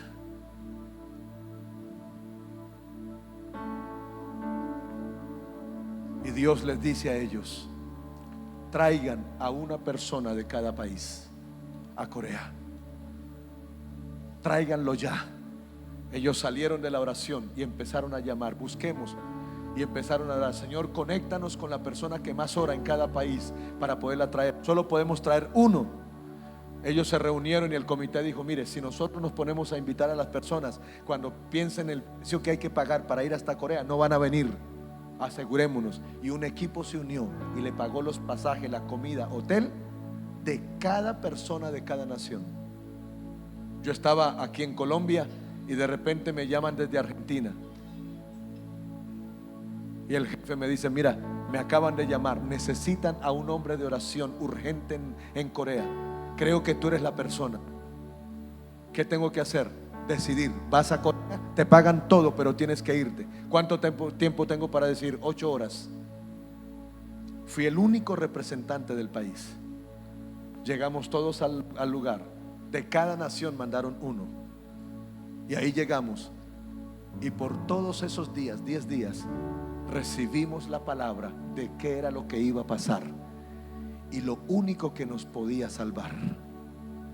Dios nos dice con claridad: este terremoto es una consecuencia del pecado de todas las naciones, porque se aumentó la injusticia, la maldad, la corrupción y la perversión, a tal punto que ni la iglesia es libre de eso. La iglesia está contaminada. Pero Dios dice: los 3 años que a ustedes les quedan están representados en los 3 días que le quedaban a Nínive. Acuérdense que Nínive iba a ser destruido. Y Dios dice: conviertan esos 3 años en esos 3 días. Y lo que quiero ver en esos 3 años en las naciones del mundo es la oración que hizo Jonás en el vientre del pez durante 3 días. Yo le hago una pregunta: ¿qué oración hizo Jonás en ese pez? Una oración de arrepentimiento. Pero yo le pregunto: ¿qué le produjo arrepentimiento a Jonás? El dolor. ¿Qué le estaban haciendo los jugos gástricos al cuerpo de Jonás? ¿Usted quiere saberlo? Métale la mano al ácido. Lo estaban quemando, lo estaban descomponiendo. Así que lo que hizo a Jonás arrepentirse fue el dolor. Pues Dios nos dijo: en 3 años el dolor hará arrepentirse a las naciones. Y Dios dice: levanta escuela de oración. La escuela de oración se llama Escuela Mundial de la Oración para detener el desastre del 2020. La estamos llevando por todas partes. Ya en estos días llegamos a Villavicencio con ella. ¿Y qué es lo que tenemos que hacer? Dios nos pide 7,000 creyentes por cada país que oren todos los días en un arrepentimiento genuino, 3 horas diarias para salvar este país. Pero ¿qué oración pide Dios? Una oración santa. No solamente orar, una oración santa. Se dice que Dios escucha todas las oraciones, pero hay un proverbio que dice que no es cierto. ¿Cuál es la única oración que Dios nunca escuchará? La que se hace con un corazón desobediente. Si nosotros nos ponemos a mirar cuántas desobediencias tenemos acumuladas, ahí nos damos cuenta por qué a veces nuestras oraciones no tienen respuesta. ¿Usted quiere ver un milagro en su casa? Aprenda a orar. No tenemos tiempo. Necesitamos salvar a Colombia. Cuando yo salí de Corea, en el avión venía diciendo: no me voy a sentar a que se cumpla esa profecía. Voy a buscar con esta nación a que en el 2020 en Colombia no haya un desastre, sino una visitación sobrenatural de Dios en nuestra patria. Por eso me estoy metiendo en el gobierno, en la empresa, en todas partes donde pueda entrar. Ahí entro con la oración, porque esto no es para uno solo, es para todo el mundo. Su casa necesita ser salva y su oración puede hacer ese milagro. Colóquese en pie.